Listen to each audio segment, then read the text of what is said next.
Ahí estamos. Hola Hugo, ¿qué tal? ¿Cómo va? Gracias por estar predispuesto a charlar con Arquilinque hoy.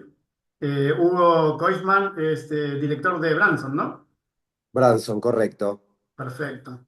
Eh, bueno, a ver, el motivo de mi invitación tiene que ver con tener una mirada de lo que construimos o de lo que se construye en la ciudad y en Argentina y en general, desde tu mirada. Desde primero que me cuentes un poco qué es Branson, a qué se dedican en general en el rubro Dale. y después charlar un poco sobre el mercado y demás cosas. Bueno, antes que nada, un gusto por la invitación. Branson es una empresa familiar, es una desarrolladora inmobiliaria.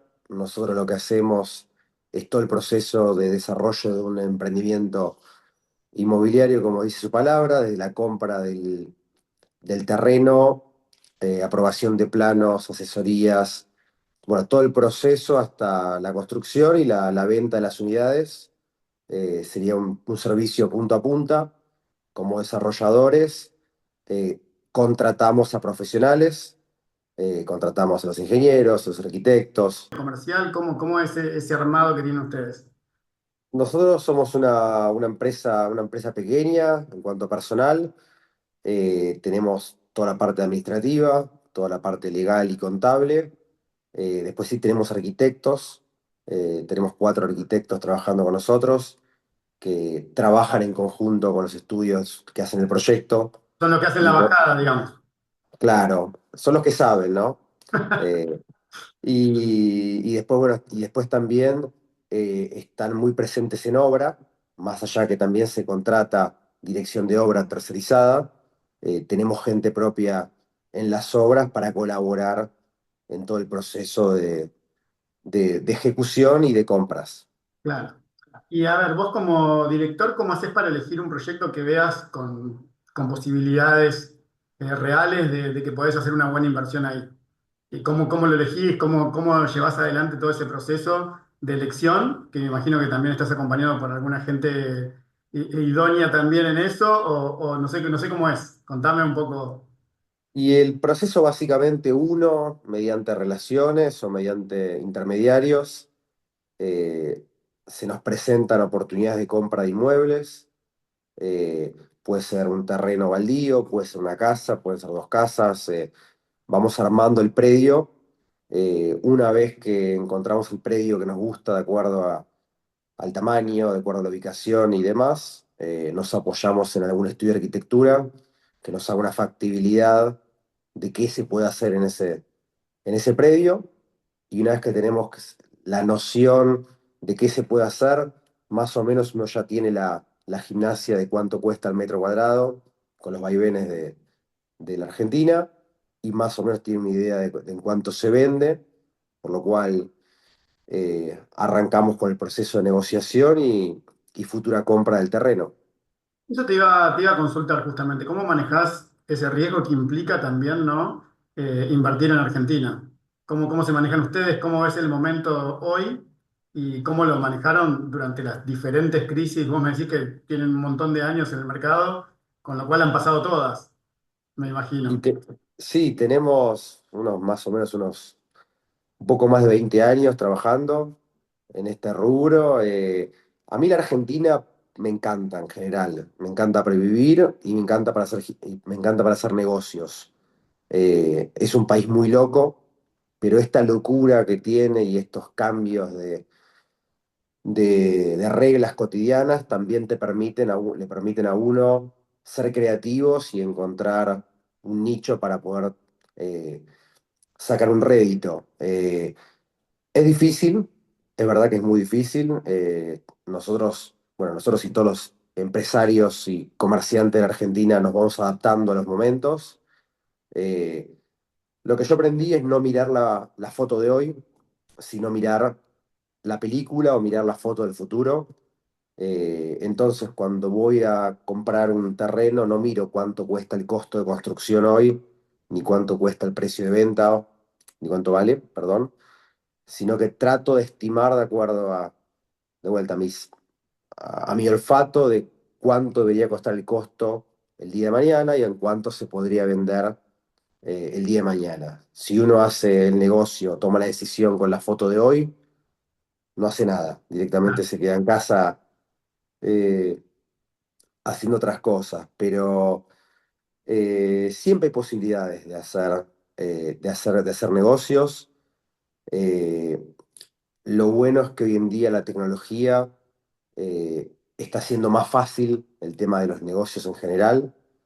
Es más fácil poder proyectar que sale en un terreno, es más fácil conectarse con el cliente, es más fácil conectarse con el comprador, con el vendedor de la tierra, es más fácil seguir el proceso de obra. Entonces, la tecnología un poco nos va ayudando a combatir todas las ineficiencias que tiene nuestro bendito país. Mira, y con respecto a nuestro bendito país, yo sé que vos estuviste viviendo, en algún momento me lo contó tu viejo, en Estados Unidos, ¿no? Eh, Sí, no sé, a ver si podés hacer una comparación así media global en las diferencias que notaste, ¿no? No sé si estuviste muy metido o cuánto tiempo estuviste, yo pero, viví en Nueva York 4 años. Participé en diferentes proyectos inmobiliarios de diferentes maneras. Y fue una muy linda experiencia, obviamente que es un mercado completamente diferente, por la escala, más que nada. Lo que allá, perdón, vale un departamento, acá vale un proyecto entero. Eh, los tiempos son muy parecidos, los tiempos de aprobación de planos son lentos en ambos lados. mira, Eh, la única cosa que me gustó y creo que sí es un lindo aprendizaje es que en Estados Unidos hay mucho respeto por los profesionales. Entonces, el famoso soft cost es mucho más alto que el soft cost de Argentina. ¿Por qué? Porque uno depende más, obviamente por un tema de responsabilidad y liability, pero también por la metodología de trabajo. Uno depende mucho más del abogado, depende mucho más del contador, depende mucho más de los ingenieros y las ingenierías y todos sus procesos. Entonces le dan mucha, mucha bola a lo que es los profesionales. Y eso hace que el proceso de compra, el proceso de construcción, el proceso de venta sea lo más prolijo posible y se evitan problemas a futuro. El gran diferencial que tiene no solamente Estados Unidos, sino cualquier país del mundo con la Argentina es el acceso al crédito. El acceso al crédito hace el negocio totalmente diferente, no solamente para uno como desarrollador, sino para un estudio de arquitectura, sino para la constructora, sino para el cliente que compra la unidad. Todo el canal está apoyado en, ¿cómo se llama?, en líneas de créditos, y eso hace que el mercado sea eh, mucho más flexible, que sea mucho más líquido, que tenga más movimiento, eh, y le da mucho más volumen también. Entonces, es un mercado más sofisticado porque entra la pata financiera, y eso es la verdad que lo que nos falta en la Argentina, que haría que la Argentina realmente despegue. claro. Y recién hablábamos de Branson cuando hiciste la presentación. Nada, yo te conozco hace bastante y me parece que ustedes tienen varios diferenciales, pero me gustaría que vos me los digas. Hay como un diferencial que hace a Hugo Koisman y a Branson respecto de otros. Y también, ¿qué es la parte que vos sentís que es más difícil de manejar dentro del mercado, dentro de cómo se mueven ustedes? A ver, es muy importante, como hablábamos recién, en Estados Unidos hay muchas metodologías y muchos procesos que garantizan que el proyecto se va a hacer, se va a fondear, que el cliente va a recibir la unidad que compró. Entonces, toda esa formalidad en la Argentina no la tenemos. Entonces, todo el proceso de inversión, todo el proceso de responder a los clientes, de darle las garantías necesarias a todos los partícipes de un proyecto inmobiliario, creo que es un poco en lo cual yo me siento tranquilo. Nosotros somos una empresa familiar, eh, nos gusta hacer las cosas de la mejor manera, no tenemos ambición de ganar grandes premios de arquitectura ni grandes premios simplemente queremos hacer negocios tranquilos y darle confianza y seguridad a todas las patas del proyecto para que estén tranquilas de que el proyecto se va a hacer, que el proyecto se va a terminar y se va a entregar en tiempo y forma y con la calidad que corresponde. Eh, lo venimos haciendo hace más de 20 años, cada vez lo estamos haciendo un poquito mejor. Eh, una cosa que empezamos a sumar es mucha gente joven en la oficina. Eso para mí ha sido un diferencial. Yo parezco joven, pero no lo soy, tengo ya 41, y Por sumar favor, por chicos, favor. sumar chicos de 20, con cabeza diferente, con valores diferentes, le está dando una velocidad de reacción a la empresa muy interesante. Ah, mira, o sea, hay ahí también un manejo de la empresa que se ha vuelto mucho más moderno, digamos, de alguna manera, para llamarlo. ¿Se Sí, fijan mucho en eso? ¿Se fijan mucho en cómo se maneja la oficina en sí? ¿Le dan mucha pelota a eso? y cada vez más, y apoyándonos mucho en la tecnología, cada vez incorporando más tecnología bueno, ustedes lo conocen perfecto, desde, desde el proyecto hasta los chequeos, hasta la firma de contratos, el chequeo de calidad. Estamos tratando de meter inteligencia artificial y meter procesos y meter todo lo que es sistema de gestión para simplificar el proceso y hacerlo más eficiente y evitarnos problemas a nosotros y problemas a terceros. Eh, y los chicos jóvenes son los que están más empapados en tendencias, en gustos. Después también la gente joven está trayendo a la oficina cualidades interesantes de producto. Es decir, bueno, ¿qué producto hoy consume el cliente? ¿O qué tendencias hay en cuanto a amenities, en cuanto a terminaciones, en cuanto a comunicación? Claro, Eh, eso era una cuestión que yo te quería consultar, que tiene que ver bastante con el proceso y con el ida y vuelta que se da entre ustedes, para que el producto, más allá de que todos saben que va a ser bueno, cómo lo van diferenciando uno del otro y cómo se van retroalimentando ustedes como oficina, ¿no? Que me contás me parece muy interesante, pero a su vez me imagino que tu mirada también debe ser muy importante y entiendo que la bajada es como bastante dinámica, ¿no?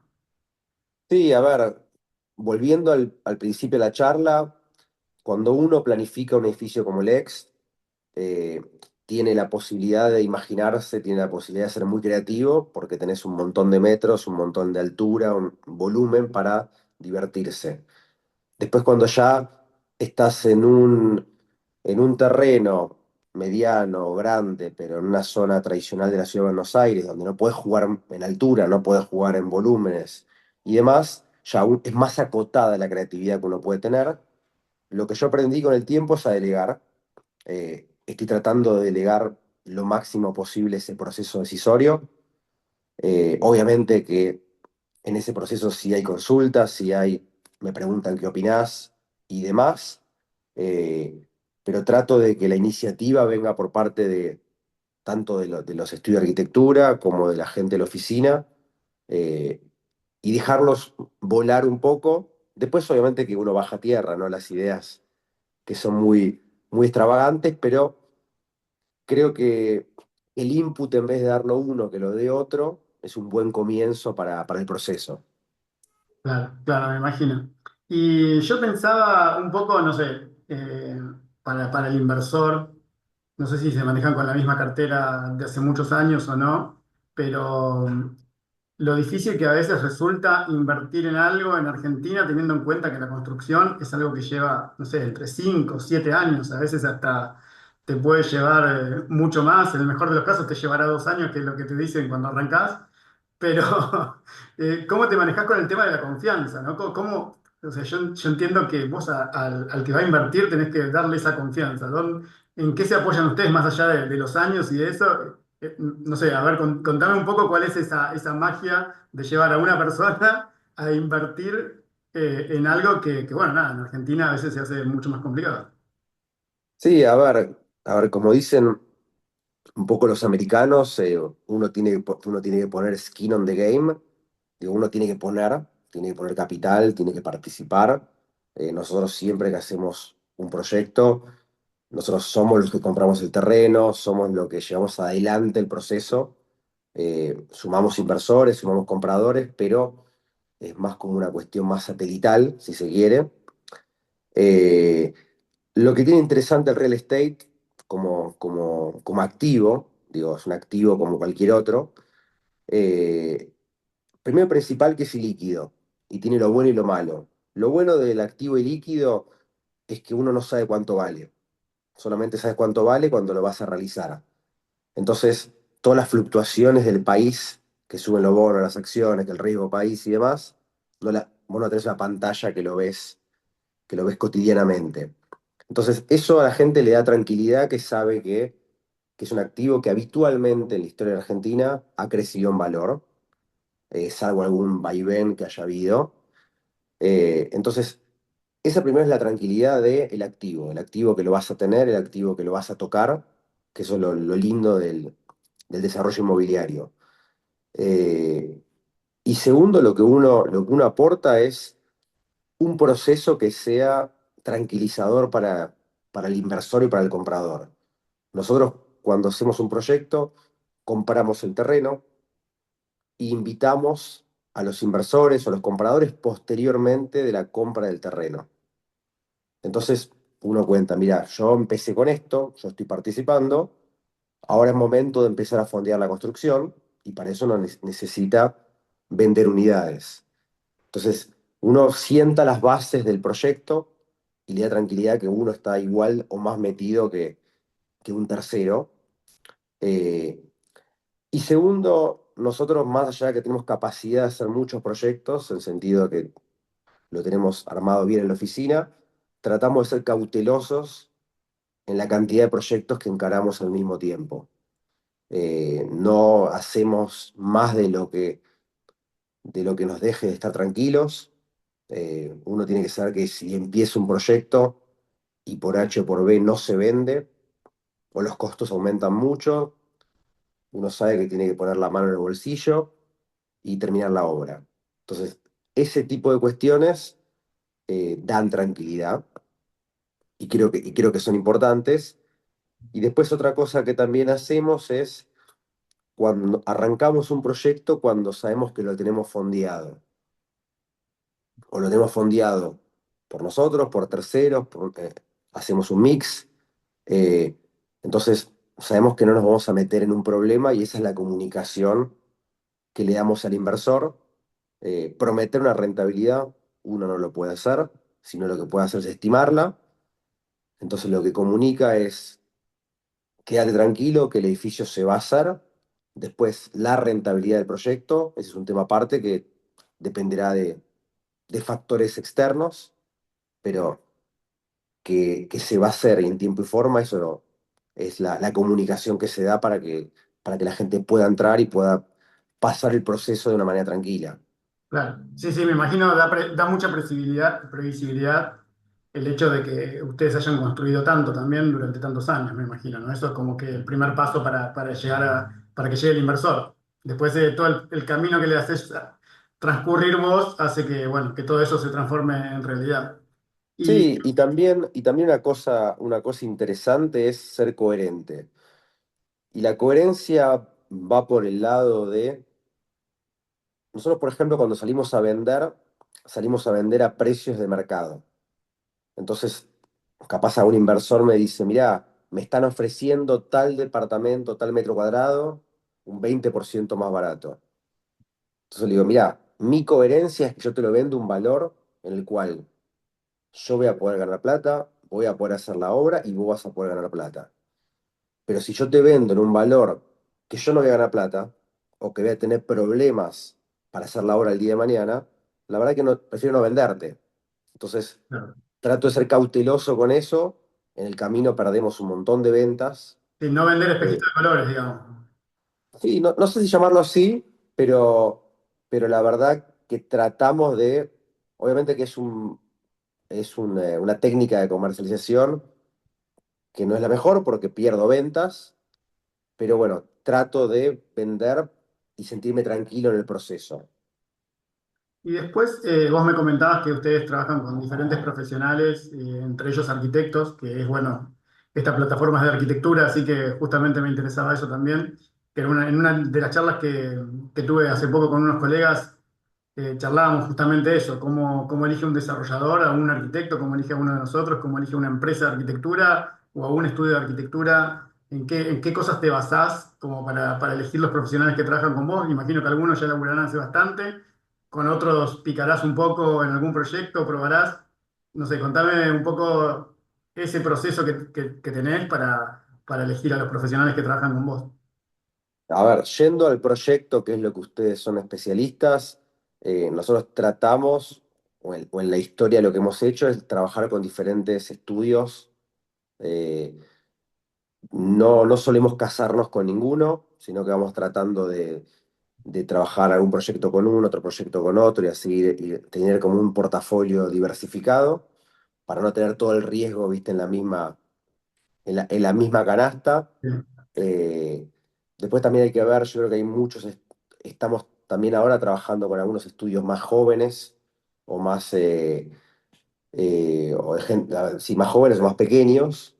Entonces, hacemos como una especie de popurrí, de estudio grande, de súper renombre, y estudios que son más nuevitos. Eso en lo cual es proyecto. Después, dirección de obra, también trabajamos con diferentes direcciones de obra de acuerdo al proyecto. Tratamos de no darle todos los proyectos al mismo director de obra, eh, porque se suelen mezclar a veces las cosas. Eh, y después, bueno, todo lo que es asesorías y demás ingenierías, tratamos, siempre tratamos de buscar la mejor calidad y el mejor nombre también en a quién vamos a contratar. eh, y vamos mechando de acuerdo a momento. Capaz hay veces que hay profesionales que están con mucho trabajo y uno siente de que no le van a dar el tiempo que se merece, entonces uno va mechando. Justamente hablaste de zonificación y qué tan importante es, ¿no? Es muy importante, entiendo, y en qué zonas les gusta laburar a ustedes y qué importancia le dan a eso. Si es lo primero, lo más importante, o si por ahí está dentro de una serie de cosas que tiene que tener un terreno para elegirlo. A ver, siempre uno trata de que de- como dice la frase, que sea location, location, location. Eh, para mí un tema importante sí es el tema municipal. Yo creo que el código actual es bastante restrictivo y cada vez se restringe más. Eh, entonces, creo que esa sería la parte interesante de estimular a los desarrolladores a que hagan más metros, más altos, más lindos, con mejores vistas, y no hacer las cajas de zapato que uno tiene que hacer hoy en día por la, por lo que, por lo que hay. Nosotros estamos, a mí la ciudad de Buenos Aires me encanta y sigo haciendo proyectos, casi todo lo que tengo es ahí, pero es muy restrictivo. Entonces, estamos viendo ahora en Zona Norte, en El Tigre, en San Fernando, donde uno tiene posibilidades de torres de altura, de edificios con movimiento, eh, que creo que es lo que le está faltando hoy en día a la ciudad de Buenos Aires. Claro. Justo estás hablando de algo que me resulta muy interesante y es tu mirada arquitectónica, ¿no? Entiendo que después de construir tanto, de desarrollar tanto, me gustaría saber si mirás, si prestás atención, si mirás mucho edificio, si mirás los de la ciudad o si ves en algún otro lado, no sé, por dónde te llegan los edificios a vos, si lo ves por Instagram, por, no sé. No, la verdad que uno es curioso de lo que se hace en el mundo. Hay un montón de arquitectos consagrados en Europa, en Estados Unidos, que hacen cosas fantásticas. Eh, ¿Cómo se llama? Y uno le encantaría poder hacer esas morfologías, esos movimientos, ser más jugado. Lamentablemente el mercado, no el mercado de vuelta, la zonificación no lo permite. Y después creo que también culturalmente el argentino todavía no está tan acostumbrado a edificios más, menos tradicionales, si se quieren. Digo, en Estados Unidos es muy normal ver departamentos que tienen alguna falsa escuadra, ver departamentos que tienen otro tipo de movimiento o tamaños más grandes. Acá estamos acostumbrados al modelo más tradicional.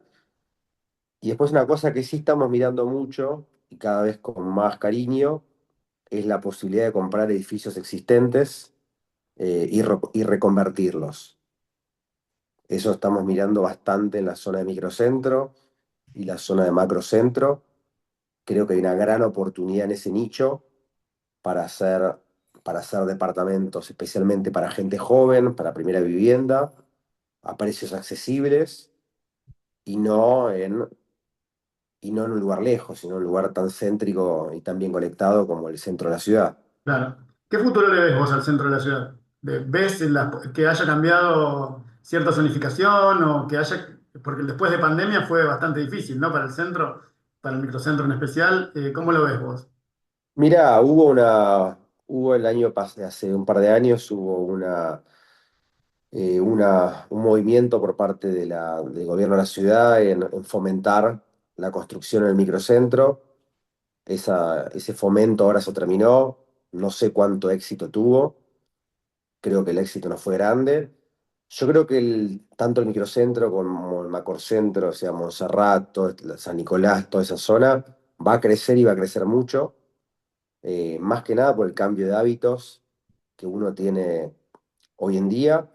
Y estoy viendo mucha gente comprando oficinas viejas y reconvirtiéndolas en departamentos.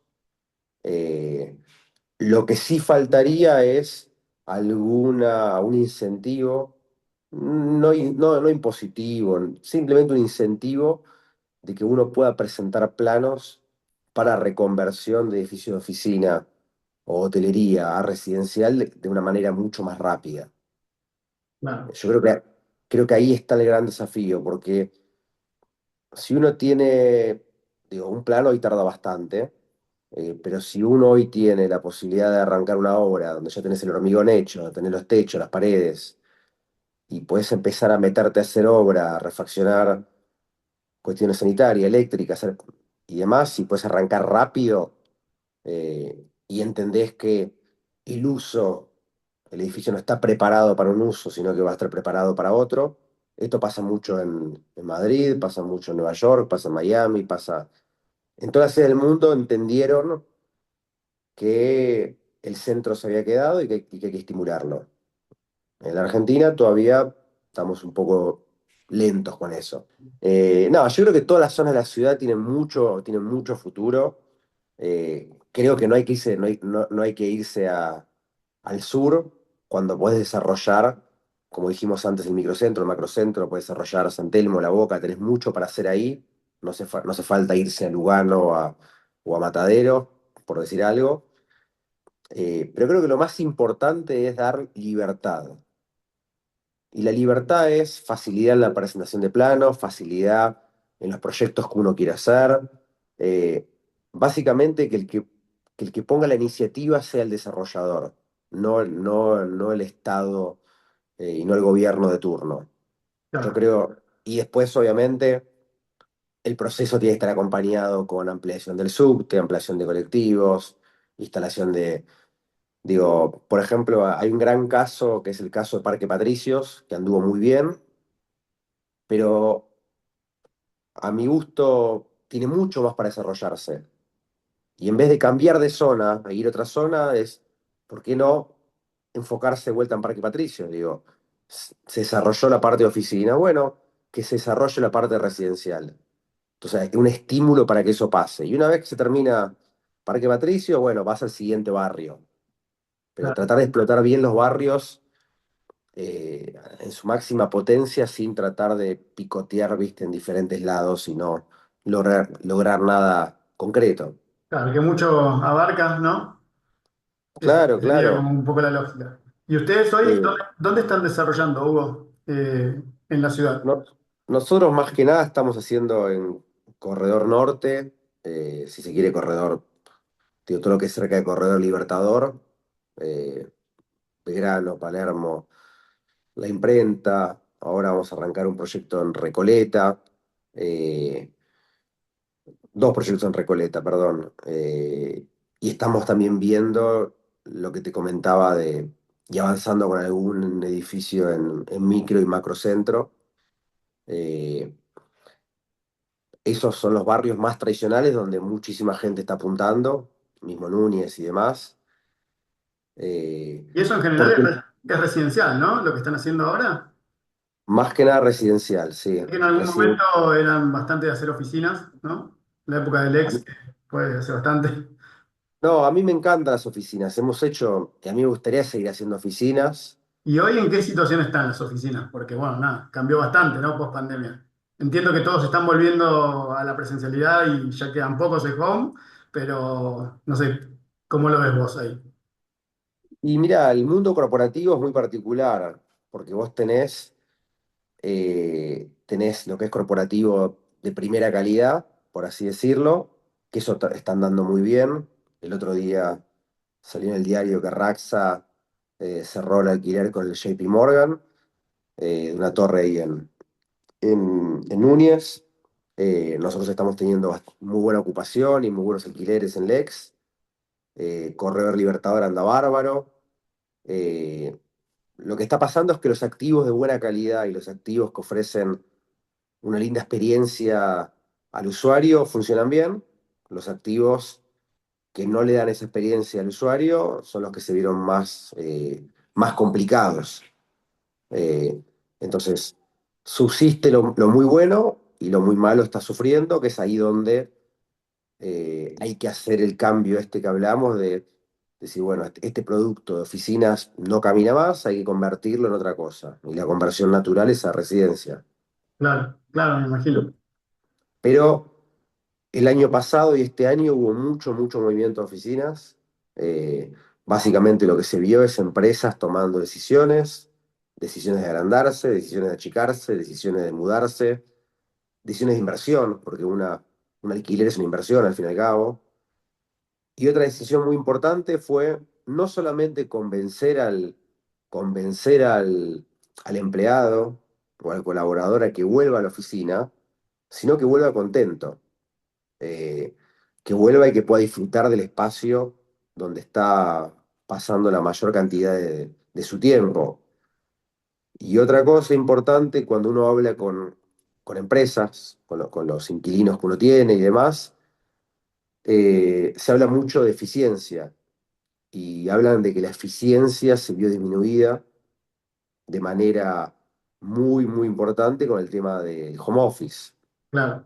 Sí, Entonces, en algunos casos el home office funciona bien, en otros no funciona un poco menor, y hoy lo que se está viendo es este mundo híbrido donde, donde hay gente que trabaja un par de días en la oficina, un par de días en la casa, y después también siendo muy transparentes. El COVID también le dio mucho poder al empleado. Entonces, el sí, empleado cambió totalmente el juego. claro, el empleado que es realmente bueno y que le da un diferencial a la empresa, puede pedir ciertas concesiones como trabajar de la casa o trabajar de donde quiera. No todas las empresas tienen este tipo de empleados que son inigualables, entonces los que quieren retener y quieren mejorar eh, el personal son un poquito más híbridos. Los que el personal es un poco más intercambiable, por así decirlo, Sí. más allá que la ley laboral tampoco. Me queda un último minuto para cierre porque se me termina. Tranqui, tranqui, Me tranqui. termina esto. A ver, no te quiero cortar, pero quiero cerrar un poco esto agradeciéndote. La verdad que nada, uno aprende un montón intercambiando opinión y charlando un poco sobre tu conocimiento, básicamente una mirada totalmente distinta. Así que nada, lo que quieras decir para cerrar, bienvenido. Súper rápido. Soy muy optimista con la Argentina que hay y con la Argentina que se viene. Si podemos proyectar y podemos hacer edificios con inflación del 30% mensual como tuvimos hace un año, ahora con la estabilidad cambiaria, estabilidad inflacionaria, la incorporación de créditos y demás, creo que se va a venir un muy buen año